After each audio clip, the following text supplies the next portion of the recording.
Okie doke, folks. I think this is episode 28 of Going South. I am pretty pumped today about talking about writing with an old friend of mine, Hillary Ring. She got her bachelor's in creative writing from FSU. She went on to get her master's in English rhetoric and composition from Valdosta State University. She has taught intro writing at Wiregrass Technical College in Valdosta, as well as Tallahassee Community College and Valdosta State University. She is a regular blogger, and her blog is called Happiness and Its Constituents.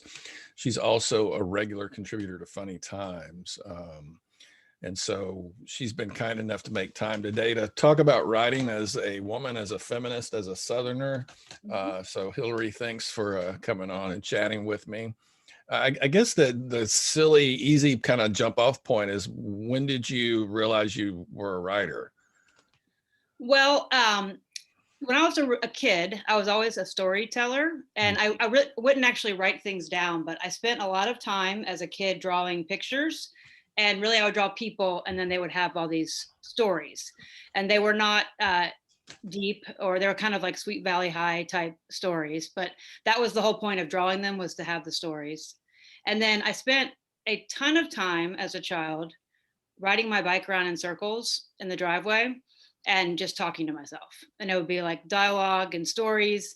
And since then, I've heard other authors say that they talk to themselves a lot, which made me feel better, because I always thought that I was a little weirdo. But then I started writing when I wasn't doing well in school. I'd gone to community college. I'd failed out of college, gone to community college, and I was working as a legal secretary in my early 20s. And Was this in Texas too, Austin? This was in Tallahassee. This was before okay. I moved to Texas. Okay. But I was really bored as a legal secretary. And so I started writing, because sitting there writing looked the same as working. You look like you're working. Right, exactly. So I had read Bridget Jones' diary, and that actually was a really big influence on me, because I was reading that and I was like, wow, this humor is different, and it's from a woman's point of view. And the things she's saying are things that I totally related to, but really I wasn't reading other people writing about that. Like her writing about, her weight, and her writing about, choosing which underwear to wear, and writing about the things that were going on in her life with dating. And so I kind of started writing my own life in sort of a way that was sort of like that. And then that was when I decided to go back and finish up at FSU and do the creative writing program. So what was the first kind of professional thing? And I should know this because we've talked about it, but what was the first professional thing that you submitted? Was there rejections and that whole process before you were accepted? Like, how did that work out? Like, making that kind of jump to the professional level. Right. Yeah. So then this is after I went back to grad school. So, which really helped me a lot. It really helped me to be a stronger writer, where like I was much more confident, and I wasn't just funny anymore, but my writing was actually good. But so I submitted 5 essays to the Funny Times. And this is only in 2013, but it was still like I had to actually print them out and put them in an envelope. And I think I had to even send a self-addressed stamped envelope with it. That was the first thing I ever submitted. And I guess like 3 weeks later, I got something back in the mail from them. And it said that, hey, we think you're really funny, and we would like to publish all of these, and send us more. Since then, I have been rejected by like everyone in America. But the first thing I ever submitted was accepted. So that was, which was interesting, because then I was like, oh, well, I'm just going to send my stuff everywhere. And now it's probably, I may get 20 rejections before somebody will publish something. Gotcha. And usually it's not my first choice either, but the Funny Times has been consistent. I think I have published like 23 essays with them over the years. Wow. What did you take away from graduate school? What were the specifics that made you better? Connecting ideas in stronger ways, like I think writing about like serious subjects and writing about like in theory and things like that helped me to I don't know, I just feel like like structurally I was a better writer. Whereas before I was kind of writing these things that were funny, like funny little quips, but after graduate school, I felt like and when I went to grad school, I did not think I was going for it to help my writing. I was going to get that extra degree so that I could teach, to have like an extra job. Yeah. And it really did make me, I tell my kids and my students all the time that it made me smarter. Like I really do believe that all the reading I did and all the writing, that it made me able to take things and make connections between different types of things and put them together. And then I added the humor, which I brought with me from who knows where. Has it always been like, and why was it humor, you think? I don't know if you like reflected on why humor. And I don't know. I mean, I've always been funny. That's kind of always been my role, like in my family and in friend groups. My parents are funny. My mom has a real dry sense of humor, very sarcastic. But everyone in my family, we use humor a lot. And that was just kind of who I was. That was certainly a part of my identity. Like I definitely grew up being that I was known as being funny. Gotcha. So one of the things you said we should talk about is kind of writing process. And I remember years ago when you were kind of starting this, you had set like time aside, like you had kind of done this regimented thing where you're kind of forcing yourself to write. I mean, is that the same now? And what is the process like now, 7 years later, 8 years later? I think that process is the best process, to set aside time. I've been bad about it later. I think that's a pretty typical writer thing. I know when I talk to other people I know who are writers, it just is kind of like that. It's always there. I should be writing. It's pretty constant. So I used to do that, where I would have time where I'd write, and some days I would sit down and nothing would happen, or I would like go through old files, or I would, stare at a sentence, or, something like that. Or I'd go back and edit old things. And some days, something would happen. Lately, I've been doing it more as an idea. An idea happens, and then I write it in my phone, and then I go back, and like I'm working on something right now. We have a dog, and I wrote some notes, and I started working on that yesterday. But yeah, I think too, if you want to get out a lot of pages and actually be writing and submitting places, or people that are like, I want to write a book. Yeah, you have to have time. Like, you have to say, okay, I'm going to sit down at 9 a.m. until 11 a.m. or whatever it is and write. So, but is it you kind of, when you have these epiphanies or insights or ideas, you're jotting them down, and then during this time, it sounds like you do some editing on existing stuff, right? But are you then kind of diving off into developing them deeper? Mm-hmm. And are those all separate files that you constantly move in between, or what? Sometimes I'll start writing. And so I write these essays. My humor essays are usually around 1,000 words, and funny times like 800. And I can sometimes get them down to that. Sometimes they'll let me go a little longer. Sometimes I write more like political commentary stuff, and those are longer. So I'm writing essays as opposed to somebody who's writing a book. My stuff doesn't necessarily have to connect, except for that I'm the connection between all of it. But so sometimes I can write a whole humor essay in a day. And then a lot of times I do like to let it sit, and I'll just look at it the next day and make sure I didn't miss anything.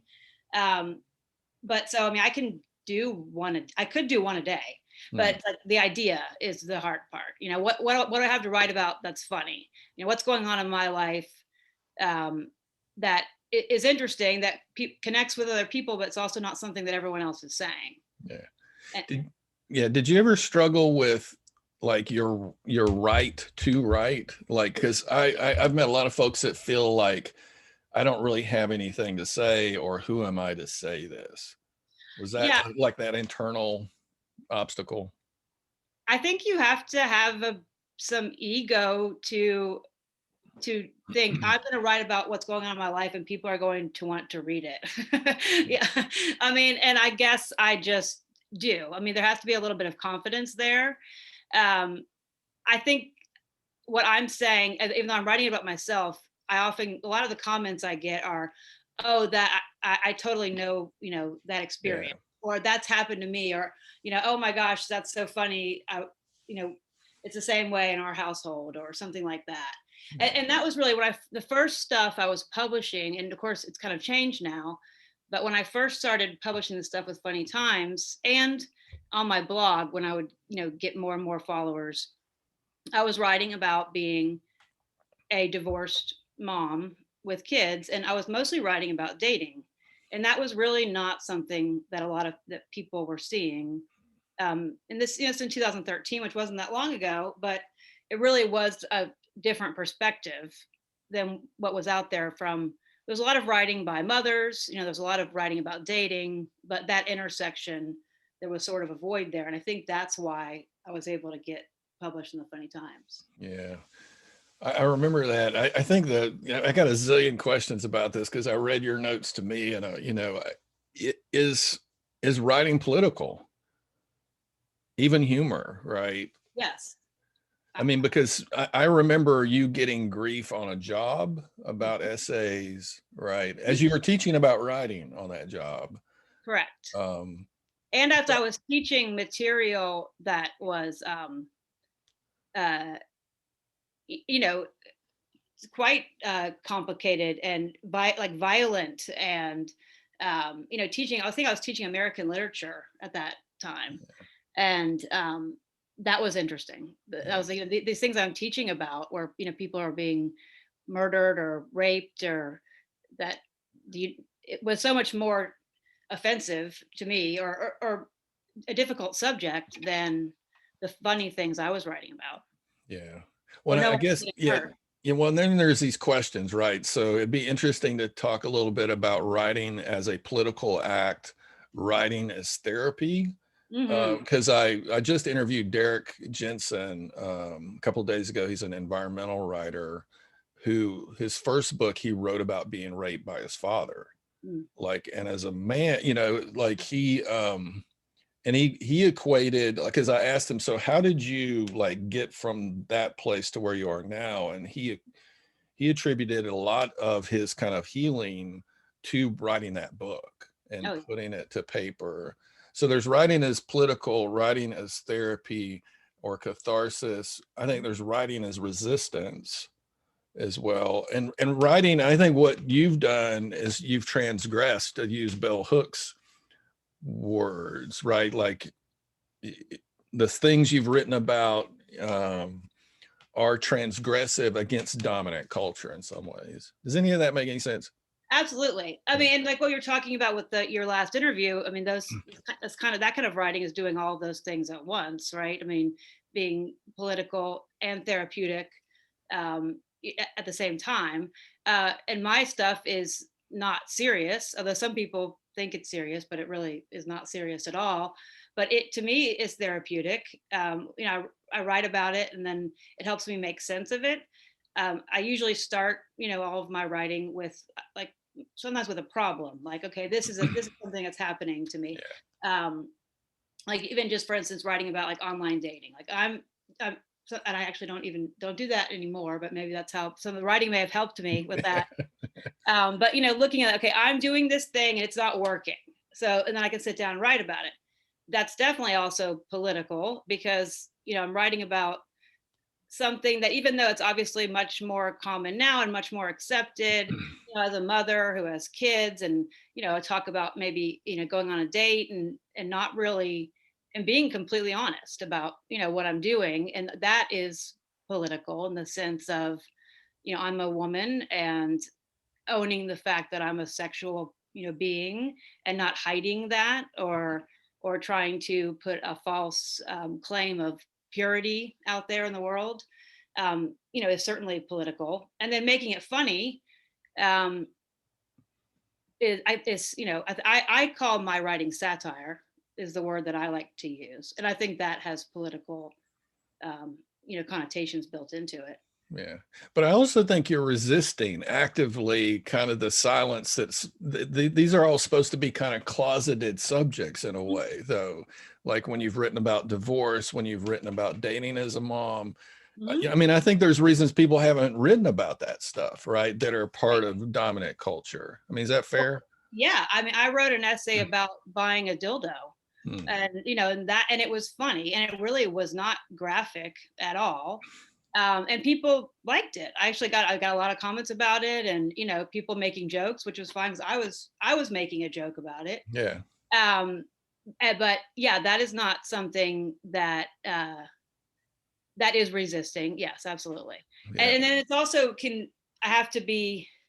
It becomes a part of my personal life too. It's like, okay, I had a friend recently, I was dating somebody and his mother wanted to read my blog, and I, so then there's, I have to kind of negotiate with myself about that. And then, but really the place that I am and the place that I have to be and the place that anybody that's writing personal stories has to be is this is true to my life and it's okay. And if somebody doesn't accept that, then they don't accept me, and I can't control that or worry about it. Yeah, but there's this, I don't know if you feel this way. I'm just bringing this up because doing this little thing, which is really a reaction to right-wing radio Mm-hmm. and their exclusion of local voices that want to challenge them, right? I mean, as far as I'm concerned, starting with Rush and others, they have been in the business of selling white paranoia for 30 fucking years, Right.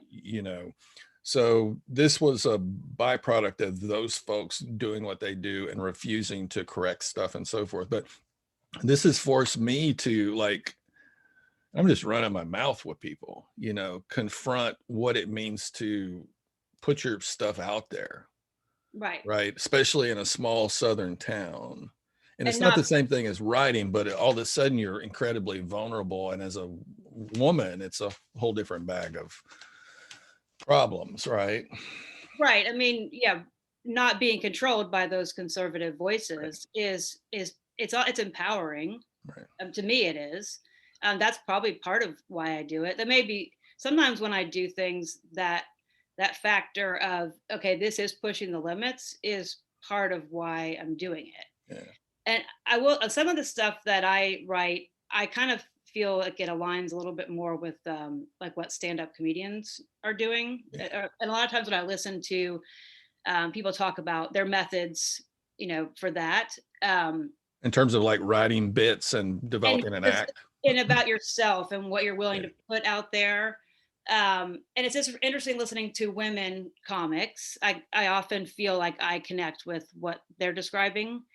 Um, I also note that a lot of the big women comics do not have children, um, which is not the same for men.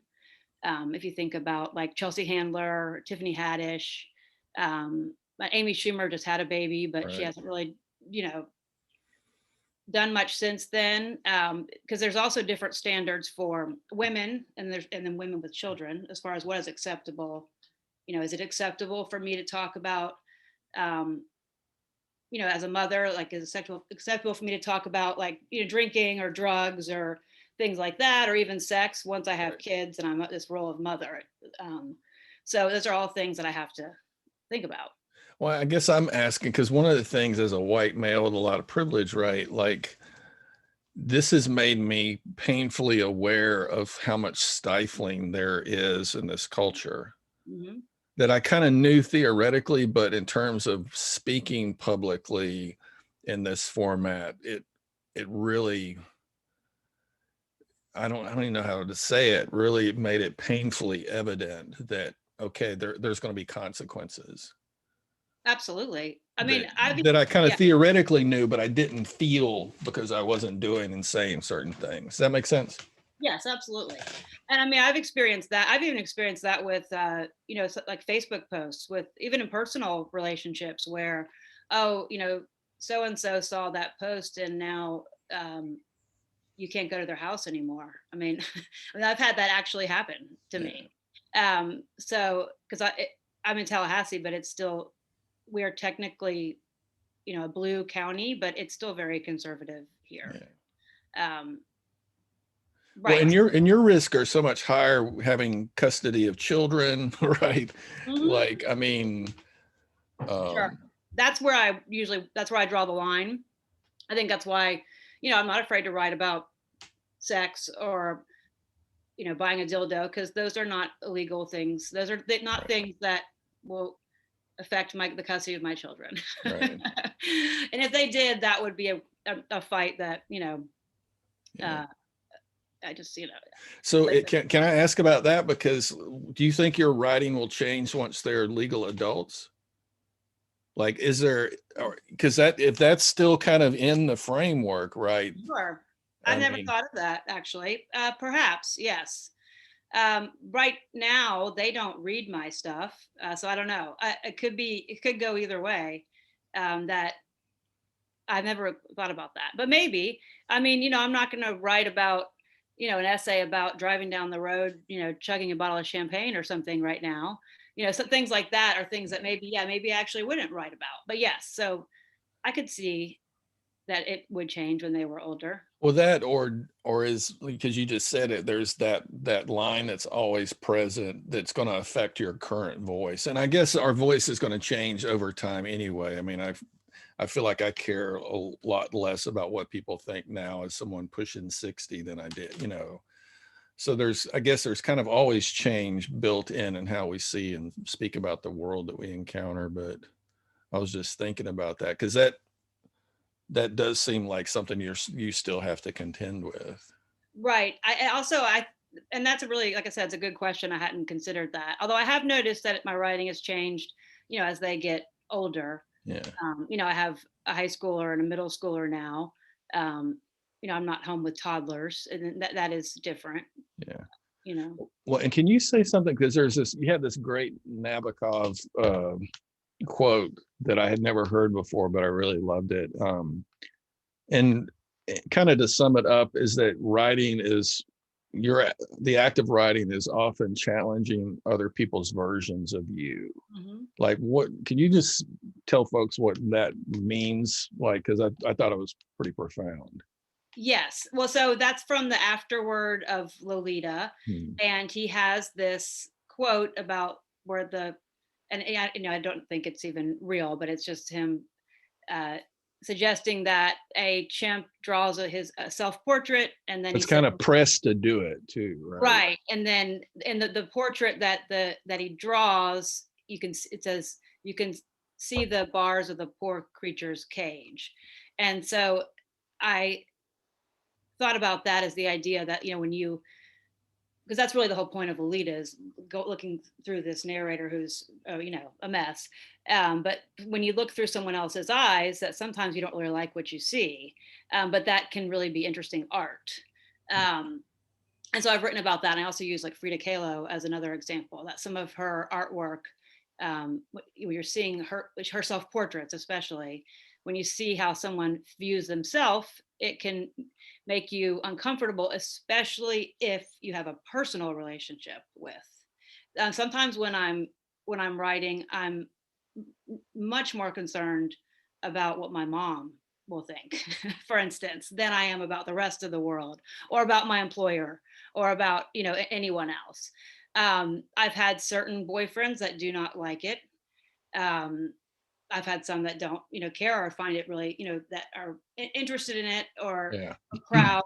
Um, but I've had boyfriends take things I write out of context, or even almost use it as like an instruction manual, which is sort of messed up.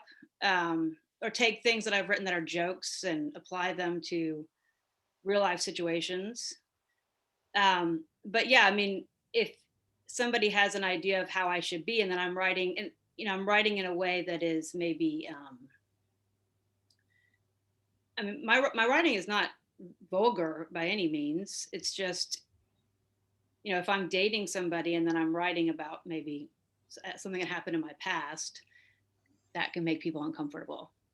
Yeah. It raises for me all these questions about authenticity, Mm-hmm. right? And do we see who's before us, or are we imposing some version of who we want them to be in order to kind of meet our own deficiencies or pain or Mm-hmm. wounds or whatever? And so I just I don't know. I think I encounter that a lot when people ask me my opinion of certain things, right? And I've gotten to where I qualify. Do you really want to know, Mm-hmm. or is there an answer you're looking for that you want me to Right. give? And Oh, I don't know if you feel this way. I feel like I have maybe two, three people that can handle me, like in the sense of they kind of can take 100 proof Mark George. yeah. They don't need a 50 proof um, version of me. So I don't know that quote. Well, and I also think it speaks to. I used to think that there were grown-ups, and I don't believe that anymore.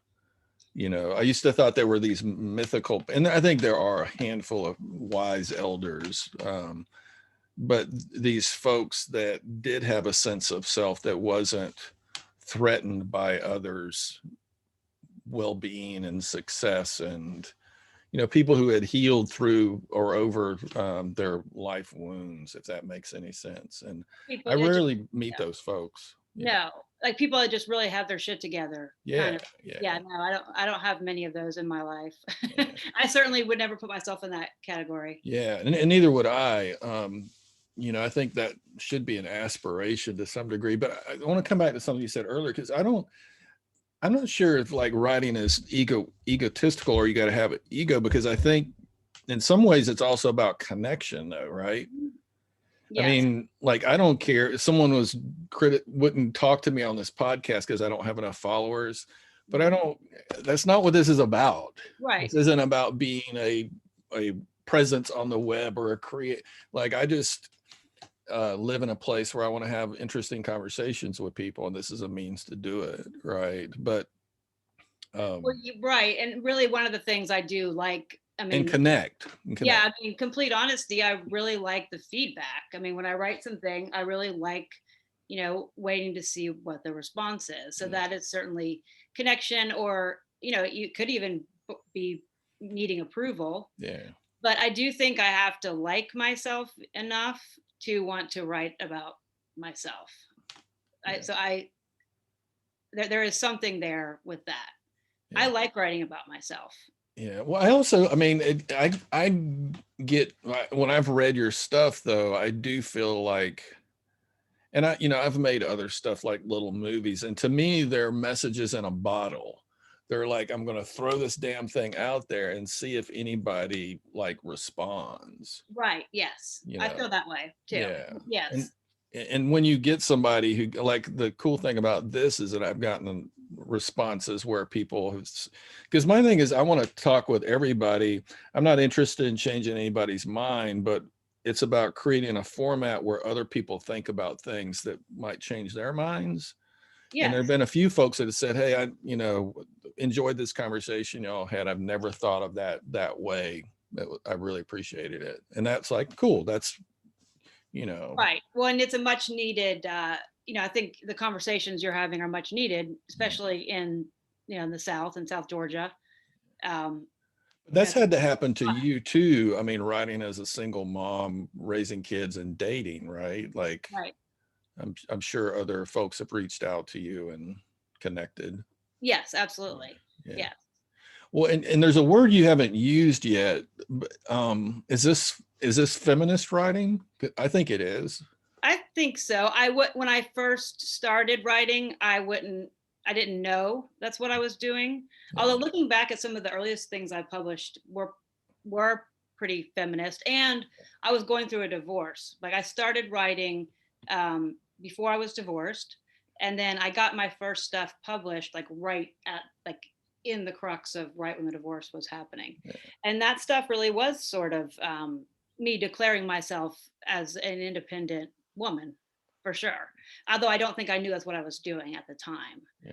But yes, I mean, it's definitely, I know more about feminism now than I did then. Yeah. Um, just from work I've done with organizations. Um, and I would say, yeah, definitely. I think now I probably try. I maybe do it a little more consciously now. Yeah. Well, I mean, help me. I think the act of saying, "Hey, I'm funny as a woman," is almost a feminist act in itself, especially in the male-dominated world of humor and humor writing Absolutely. and comedians, for that matter. Absolutely. And I've written specifically about that. I wrote an essay about when they made the new Ghostbusters movie with the female cast. Yeah. So, I mean, I've addressed some of that directly too, which is fun. I mean, and to make it, I also think being political and being funny is a really hard intersection to find. Yeah. And sometimes I write political stuff that really isn't funny, but I really do feel like that's kind of where the big magic is. Yeah. And I mean, that's like where I'm maybe making a difference with like, where it's the most satirical. I've written some stuff about gun laws that I was able to add humor to. Yeah. Well, I read your piece on the shooting at the yoga studio down there, which, Yes, that's not funny. Right. yeah, Right. like I mean, you really do have a spectrum of stuff that's kind of light and very personal to more political or commentary on local events and tragedies. Right. And I think that's grad school got me to where I could do that. Um, yeah, I I feel pretty confident as a writer. I think most writing projects that I'm presented with, I've done some books, like some what people would know as ghostwriting. Yeah. Um, I've written a book from the perspective of a 12-year-old girl. Um, but also the more I write, I think the better that I get. That's like people out there who are writing or trying to write more, I do find really it's practice like any other thing. So what is, I mean, can you talk a little bit about the process of writing your own stuff versus ghost writing for a client? Like what's it like to make that internal shift and not make it about you and your voice? Right, you kind of have to get into somebody else's head, which is really interesting, especially considering what we were talking about with, looking out from somebody else's eyes. Yeah. Um, I have even written some stuff, like just a couple chapters for someone else who was writing a book where it was told from first person, from a man's perspective, and I was using interviews from his wife. And so transitioning them into, there's a lot of things where I was thinking, oh, he would not say it that way.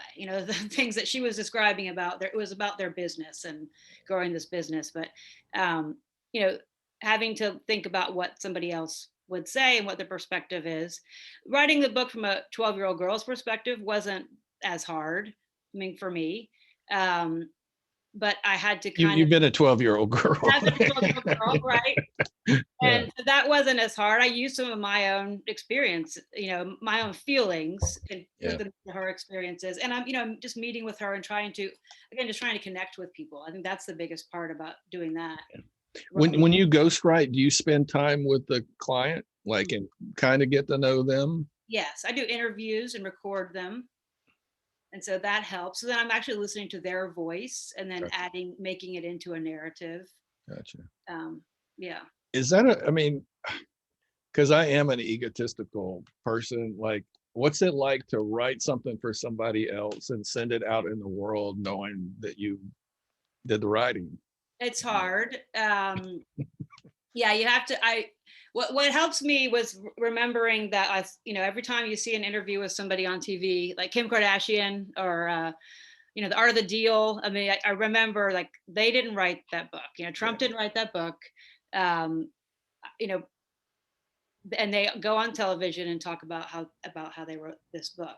Yeah. So I mean, it's sort of like that. They even say I wrote this yeah, book. they do. Yes, they really do. Yes.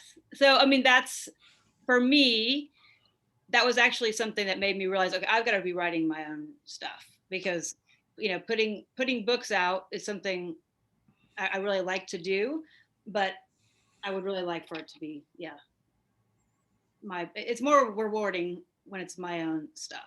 Yeah. And to be able to talk about my own writing. Are you still enjoying the teaching? I mean, that's a loaded question, right? Given that you're still teaching, but like, and what are the challenges of getting other people to do this?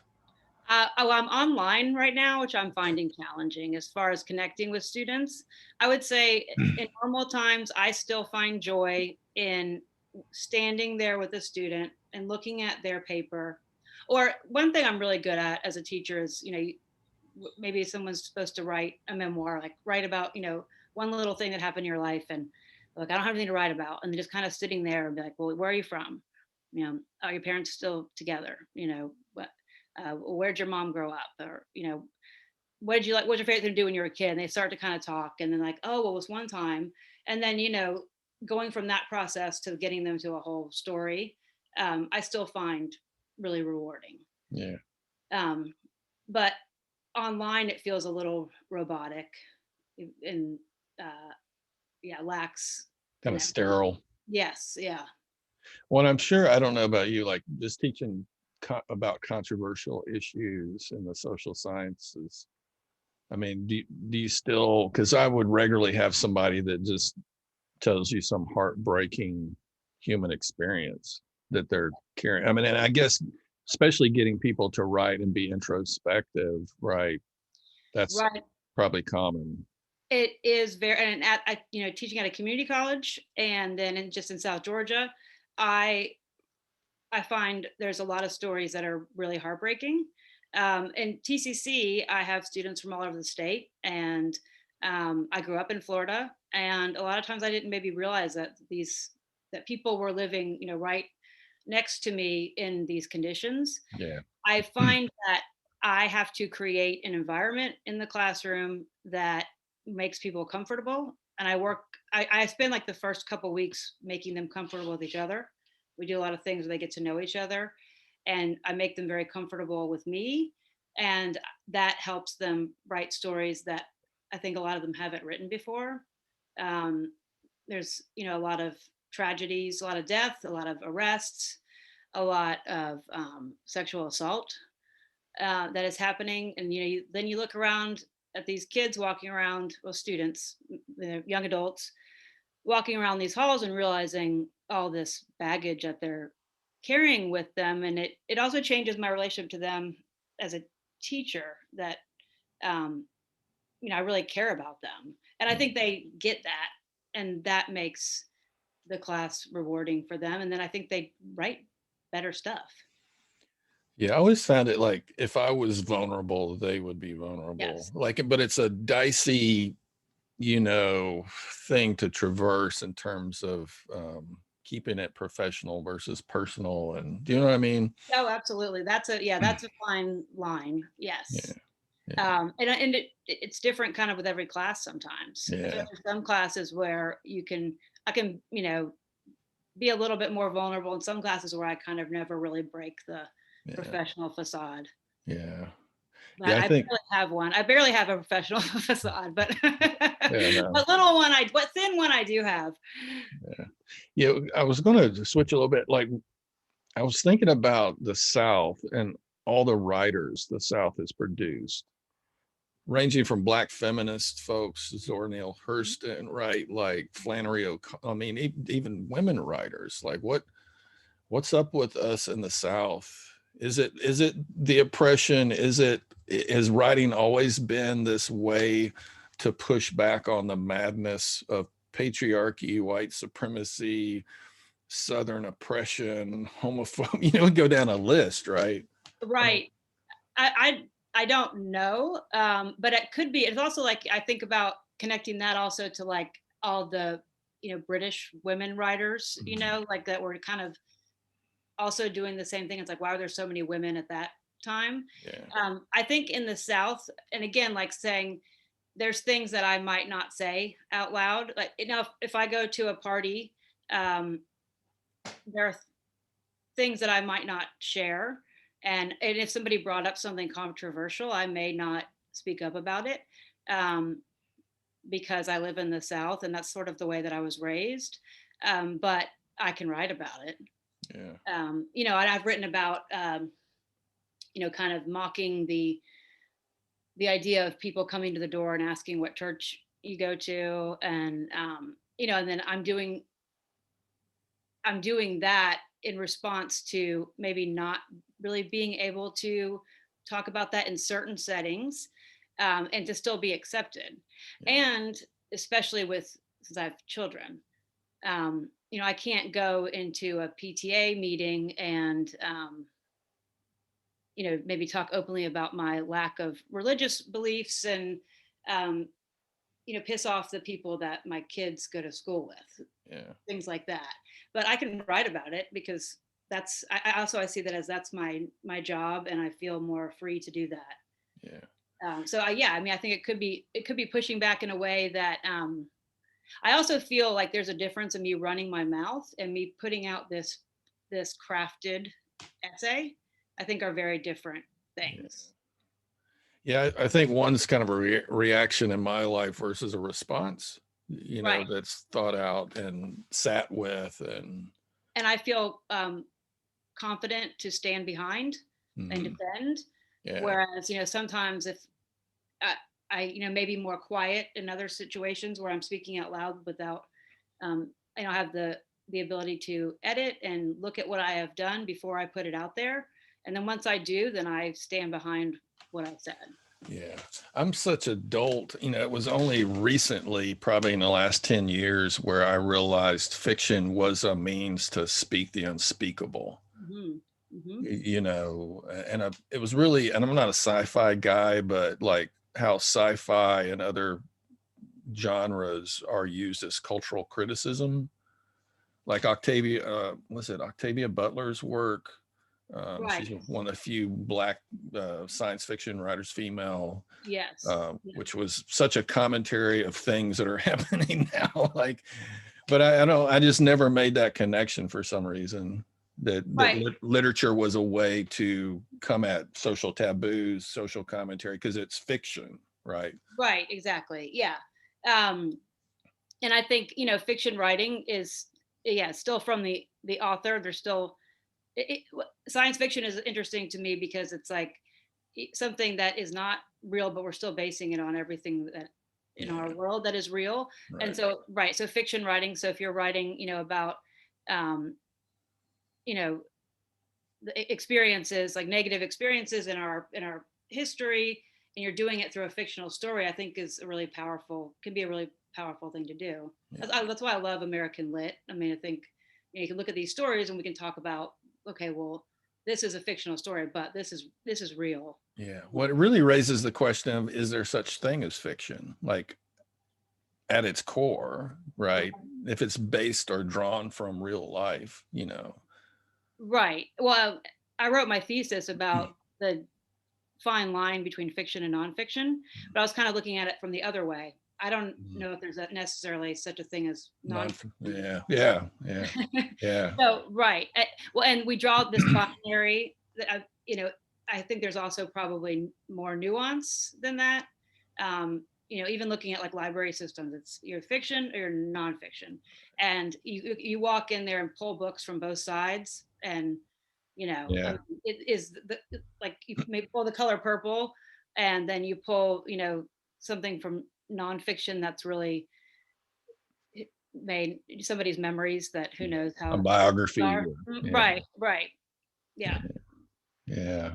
Well, and W.B. Du Bois did this with Ordeal of Man's Art. I started reading one of the volumes and realized it's supposed to be fiction, but it's totally not. Like, it's all about the history of Atlanta, race relations, and so on.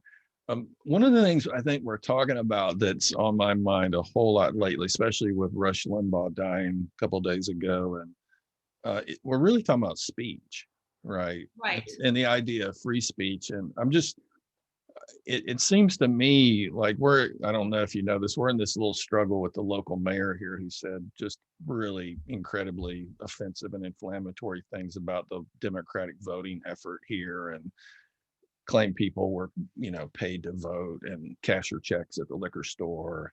And it's interesting. It seems like we're at a crossroads around speech, right? And what I see happening, I just love your thoughts on it, is that for the first, and there is something called cancel culture and so forth, but what I see for the first time is a lot of white men for the first time in my lifetime being challenged about what they say, and then them claiming kind of a certain victimhood. Yes. When in fact, what we've been talking about the whole time is the consequences for true free speech, right? Right. Like if you're a woman and you're sexual and you're a mom, you don't have free speech, really. Right. You Yes. know. Yeah. So, go ahead. Yeah. I Well, I don't know. mean, that's kind of like there's been a lot of commentary, a lot of satire recently about the silencing conservative voices and as they're speaking everywhere. Yeah. So yes, I mean, um, it's also, I guess, the positive thing I can see and would be that the fact that they feel challenged at all is definitely a progress, Yeah. and they're the fact that they even are reacting is that's some kind of movement in a Yeah. good way, because I don't think they've been challenged. I even I grew up thinking that older white men knew what they were talking about. Yeah. I mean, and I always, if somebody said something to me when I was even probably in my 20s, um, if it was an older man, even like my grandfather, I mean, I believe that they knew what they were talking about, especially if it was about like the economy or about, Right. history or anything like that. And then I got older and was educated and started listening to some of these voices, not my family members, but, people out there, and realizing, oh, I actually kind of know more than they do. And Yeah. that's really Or empowering. they're talking out of their ass. Right, exactly. Yeah, and I realized, or I've had people recently even say, I've said, "Well, I don't think that that's true," and, or and I explain what I believe, and they'll say, "Well, a lot of people are saying that." Yeah. And smart people, somebody said that. They're smart people are saying that. Yeah. So, well, so then what Well, so and what does that make me? Right. yeah, when I don't know if I'm doing a good job of this, but I think the cultural context is the thing we were initially talking about, right? And something is happening, Yes. right? And this thing, and it sounds to me like when people ask me why like the world needed one more white guy with a microphone, right? But it is about creating space, right? And pushing back on what's always been here. And I don't know about you, it's for me, these places literally run people off. They chase people out of them, and there's never any reflection on why does everybody flee incredibly conservative places that oppress women, that oppress gay folks, that oppress folks of color. And the people who stay generally, oftentimes just can't leave. That's not the only reason, right? But it does seem something is fracturing. Don't That you is, think that's what yeah, go they ahead. want? I think that's what people in conservative towns, I think they're fine with that. Yeah, and that's what they're working to maintain. Sure, right. And anything at the same time, they can claim to value free speech and freedom, right? Um, Traditional values, yeah, uh, hardworking. and claim to love Jesus, Yeah, right? right, As they literally exclude anything that's different from them or simply attack it, right? right. Um, and I guess it's different down there where you're at, but it still seems to me that, and again, I'm not doing a good job at this, but that's why I wonder if the very act of writing is a political act, particularly if it's pushing back on a cultural space, or it's simply not being silent about the things women are told to be silent about. Absolutely. Yes. You know, Yeah. And I mean, I think that's also why on some level it's fun, mm, because that's sort of fun to do that, to push back. And I actually find that some fans of my writing, I have a lot of female fans, but then I also have a lot of male fans, and usually they're older and live on the West Coast. yeah, As just people a little bit more progressive, whereas there's a lot of men in this area. I mean, not to stereotype, but that maybe don't even see what I'm writing as to be funny, yeah, because that's, or it's just not the way they expect women Well, yeah. Well, this goes back to Nabokov, right? To me, that I could just see the very, I mean, and feminist writers have written about this for the longest time. Just the act of women claiming their sexuality is a threat to patriarchy. Oh, absolutely. I think Audre Lorde said that lesbians, for example, were this big threat to patriarchy because they were women that didn't need men, and so we didn't know what to do Right, with them. right. You know what I mean? Yeah. Yes. Yeah. I mean, yeah, women. Yeah. I mean, a woman writing about sex, and I don't even write In about. 2021, we're not talking about No, 1821, no. right? Um, I don't even write about it graphically. I use Right. it as anecdotes, Right. and it's still, yeah, I think it still makes people uncomfortable. And I think that there's power in that. Yeah. When it gets at something that I always ask everybody I know that's super smart, like given we live in a patriarchal society, I've often are in white supremacists and all these other ideological systems, right? Like I've often wondered if men raised in this culture are capable of loving women, capable of I, Mhm. seeing women, hearing women. And that doesn't mean we can't get there, but it seems to me that we're set up not to. So if we meet a woman who's writing about her sexuality, we get jealous, right? Because and then not only that, we can make it about us, and then you have to take care of us, right? Right. Yeah, I don't know the answer to that. I It's haven't it's a figured that out radical yet. proposition. Yeah, I'm not necessarily sure I've seen it, so I don't know. Um, I definitely, again, I've had in my, I would say that men in my personal life who I've dated are often the people who have the biggest problem with my writing, Yeah. and just because that is, I think that's emasculating to them.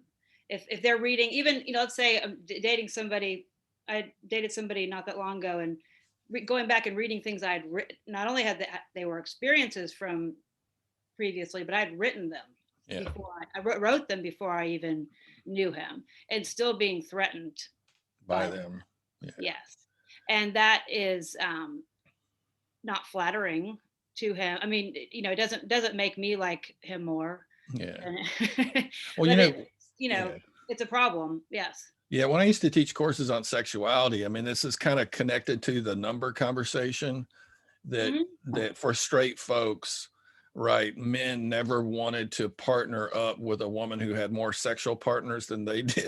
Right. Like there's this really That's why strange. you don't ask. That's Well, and the research on this shows that men tend to, inflate that number and women tend to diminish the sure. number in order to maintain this horseshit we Sure. call relationships, It's right? kind of like weight. I mean, Yeah, or height. Yeah, yeah, yeah. yeah, Same. yeah, Exactly. yeah. Mhm. Well, this is linked to something else I wanted to ask you about.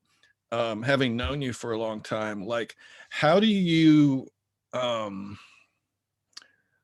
kind of manage the line of disclosing because your writing also does make other people vulnerable, Mhm. right? If it is your experience, but your experience is connected to other people. And is that ever a struggle for you of like, because you're outing things, right? Yes.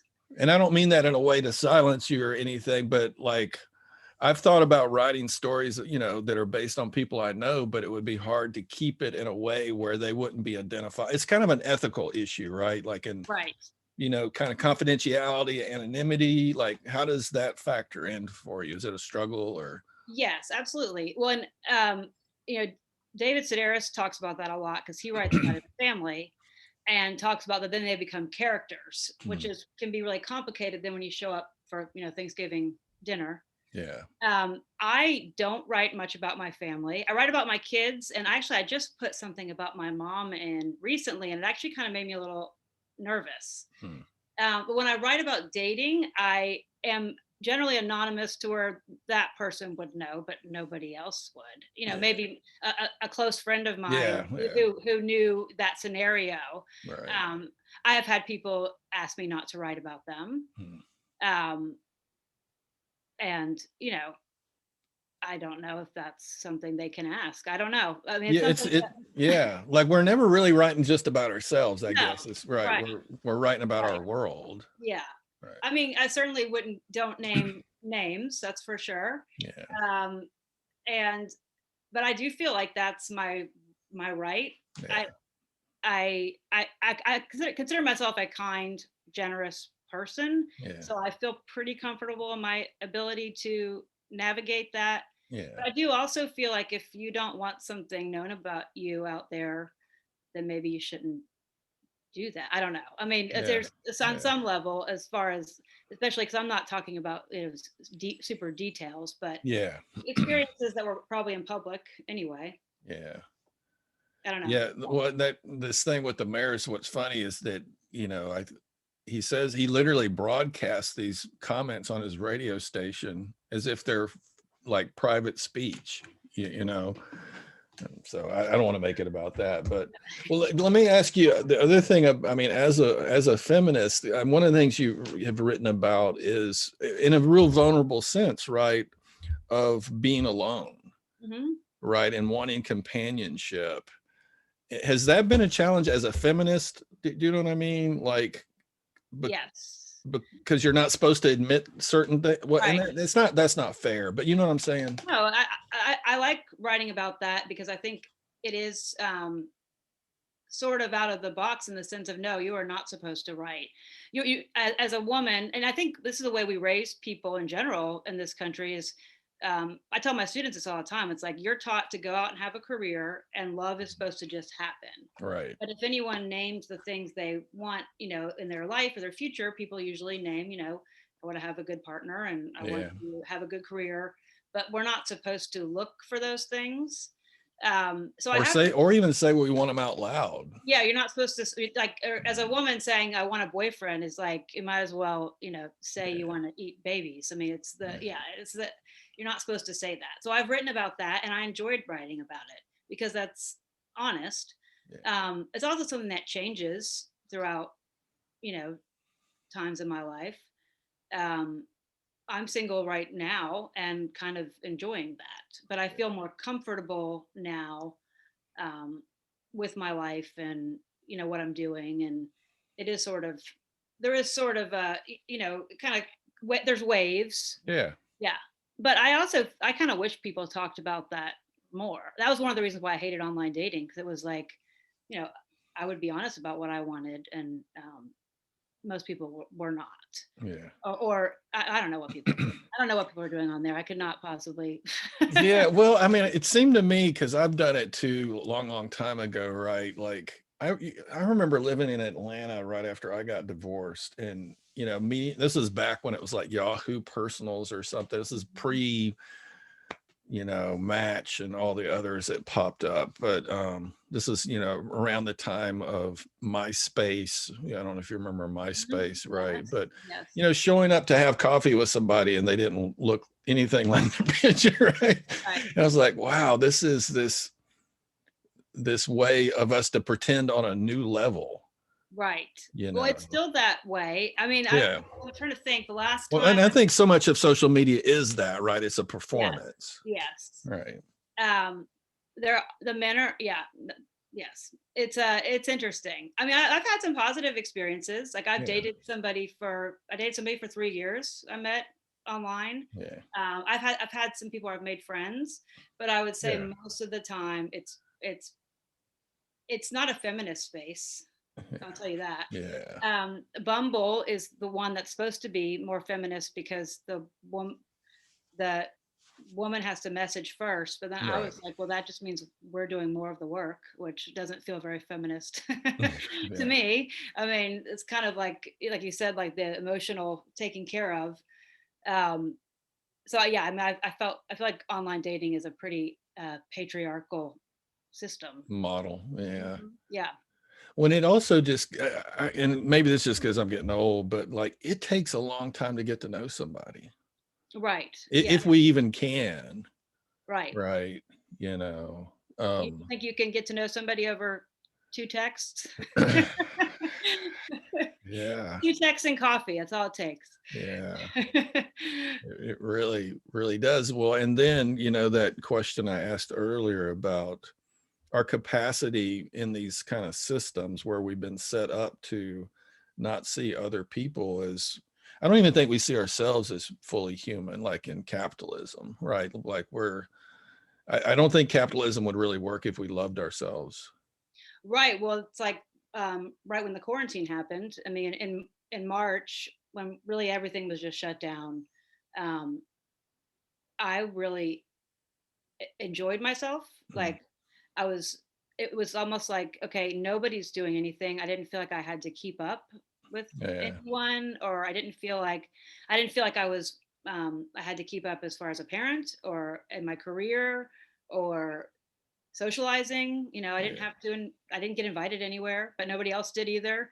And Right. it was like almost for like that first month, I really just kind of felt like had this kind of peace about myself that was interesting.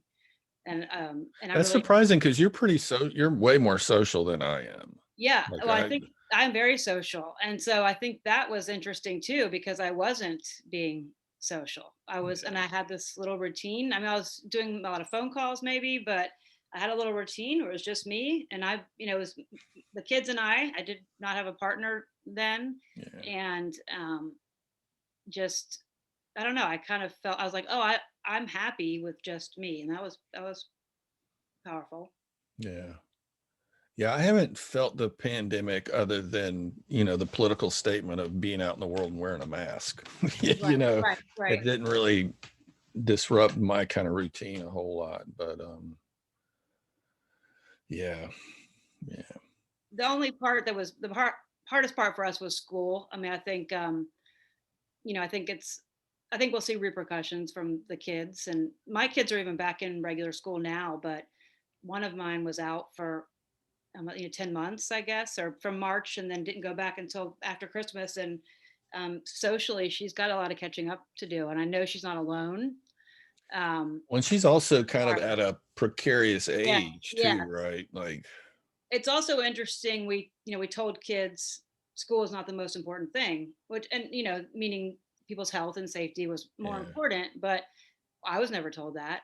So that it's sort of interesting to see. I have a lot of faith in teachers, and I yeah. think they'll be okay. But yeah, Yeah, it's been interesting to me because generally with major social problems we're told that you can't stop the machinery of society, but it's clear that we can when we right, feel the yes, need to. I yeah, mean, you know what I mean? Like there was a part of me those first few weeks, as much as I was scared for people and myself, like I liked the shutdown, like yeah. the And those pause. those are that social experiment. Of Yeah, it. I mean, and yeah, not to downplay the danger yeah, of people's health, but looking back at that, it's yeah, absolutely. You yeah. can just not go We anywhere. can do that if we want Yeah, to. we Yeah, don't know. Yeah, you can yeah, not go to work, yeah. and yeah. So what are you working on now? So I'm writing. I have a funny piece I'm working on right now, a humor piece about the dog. We have a dog now because I needed something extra to take care of. Um, so I'm writing that. I had I had some good stuff, some more feminist stuff I was working on. Um, about That was a interesting post from Sarah Silverman where she was posting what men write on to her Instagram, just really vulgar thing Mhm. about thing. It was one she posted where it was a man writing like things he would want to do to her, and a Just kind of woman, oh, misogyny. just disgusting, yes. Yeah. And so I was looking at that and then just kind of thinking about how that um, intersected with the idea of just listening to women. Um, and so I usually have like a couple things going, and then sometimes Yeah. I'll go a long time where nothing actually gets finished. Yeah. It depends, how much I'm teaching and Yeah. how motivated I am. Can we talk about this just for a second? Because I'm amazed at the comments I get that are hidden behind avatars. Mm, Like we live in I mean, because you said this earlier that it's a very different process to write something, to refine it, and then stand behind it. Like there's a Right. vulnerability when it's connected to you, Right. With a whether name it's, and a picture. yeah, Yeah. versus this kind of cowardly thing. I don't even know what to say. Like you just made me think about it. You were talking about the Instagram, the Right. anonymous comments, like, I mean, comment culture is yeah, a very toxic place that, yes, I think comes from um, people. Yeah, would they say that to your face? yeah. Yeah, probably not. And When just disgusting. I've seen disgusting things. Not, I have not actually really experienced that. I don't know if yeah, people care enough, or I don't know, but just like I've had a couple of comments, but nothing. I've never experienced anything vulgar. yeah. Well, there's a part of me that wants that space to happen because they're being honest, you know, and that is kind of the world we live in. The thing I've been amazed about relative to voice, and maybe you can shed some light on this. So for 4 months now, I've gone on conservative talk rooms and just basically said, I mean, and these are people who have a ton of things to say about liberals. This is the local talk show host that every day just slam people on the left, like just with vitriol, and literally ask these other humans, hey, you're talking shit about people like me. Would you be willing to have a conversation? Right. And I'm I'm striking out. Yeah. Like I'm not surprised. like nobody is actually interested in a conversation, No. even when they're naming you. Right. And I've actually found that if you want to nip it in the bud, you don't retaliate. You just simply say, "Hey, let's have a conversation," and that stops Right. it Right. all. Yes. Yeah. Like, I mean, what do you think about that? Like, Well, I think there's you have to be there's bravery and intelligence in conversation and less so in monologue. Um, I don't know. I mean, I don't know if I knew the answer to what's going on in those people's. I don't want to use the word "those people" because that, mm, disconnect. But um, I don't know. I know when I try to have conversations with people, or people will say things, I always, I ask like, okay, well, somebody says, I hate Nancy Pelosi. And I'll say, yeah, well, can you give me some specifics? Like, can you tell me yeah, specifically about, and they don't, yeah, people don't want to talk about that. yeah. Um, I Well, don't, I just think about it as this kind of anonymous misogynistic thing that you just referenced, right? Like, right. Well, and it's, like even the term kind of mansplaining, like yeah, if you're just talking out there and saying this is the way it is, then you don't have to have any feedback or any other voices. yeah, Oh, and it's also, the other side of that. I mean, I think there's also that idea of like, just because there's not always two sides. And, I mean, you think about like, if you look back on, I guess there was two sides to slavery, but do we look back on that and say, give validity to this other voice? And I think right now some of that is happening. mm, I think like with the Black Lives Matter movement, and if you're against that movement, you know, that's not to me. There's not two sides to racial equality. There yeah, shouldn't be. Maybe if we look back historically. So if you're the way to, I don't know. yeah. Yeah, I but find it amazing the courage people have to say things that can't be identified with them, or the courage that even when they are identified, like on message boards I've been on, and they're talking about me, like this unwilling, and it kind of does get into othering, and it does make me feel like you've already convinced yourself of who I am. And like that's how invisible you are if you go up against dominant narratives, right, and there is no curiosity to find out that you might be wrong, right, that I might not be who you've painted me to be or who others have, you right. know. So yeah, I don't know. I don't know either. I mean, I guess again, it's still that idea. If they feel when people feel challenged or insecure about something, that's what makes them react that way more so than when you just feel completely confident Yeah, and you feel if you feel completely untouched or untouchable, then you're not going to be calling people out or being, I think it comes from fear of losing power, which Yeah. that does seem like that is a slight positive move. Well, I mean, that seems to me the same thing that happens, maybe not as overtly, when people are intimidated by your writing. Hmm. Right. Right. Yeah, it says a lot more about them than me. Yeah. Yes. That's totally them Right. in some Exactly. ways. Yeah. Yes. Yeah. Is there anything we haven't talked about that you wanted to? I don't think so. Um, no, I mean, I think we covered a lot. Okay. Yeah. Well, you got my brain going, so. Yeah. Yeah, no, it's really interesting. I think what that especially Valdosta area, needs your voice. I mean, I lived there for 9 years, and I actually had a pleasant experience. There's no traffic. You don't have to make Cheap. reservations. Yeah, yeah. But it was stifling, and definitely felt like um, I definitely felt often I didn't belong. I mean, I don't go to church. Yeah. Um, I had sex before marriage. Yeah. I, you know, I, Do you feel more space now where you're at? Because it's still pretty conservative, right? yes, it is. It's better. I mean, here it's bigger Yeah. as part of it.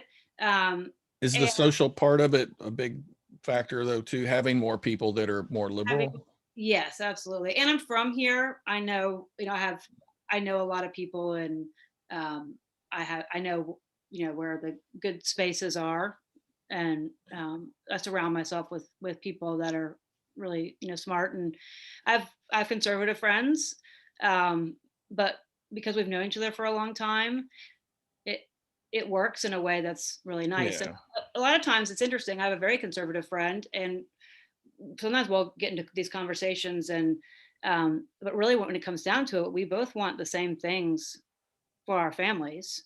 Yeah. When we talk about politics and talk about all these big issues that really don't that are outside, and then when it really comes down to it, we really want the same things. I mean, we want, um, to live in a community where our kids are happy and healthy, and and people are safe. And even I feel like even my conservative friends really do, when they actually look around the town, they really do want everyone to be safe. But I think a Yeah. lot of the rhetoric out there is, I don't know. I think some of the rhetoric is more divisive than we actually are as neighbors. Yeah.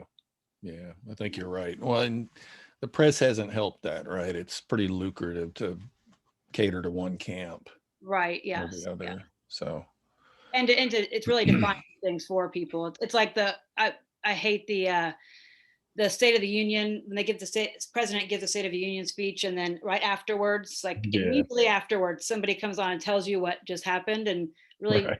well, why don't we let people be able to decipher that for themselves a little bit? Yeah. So it's like we don't even, everything we do, we're just getting it through someone's lens. Yeah. You know, yeah.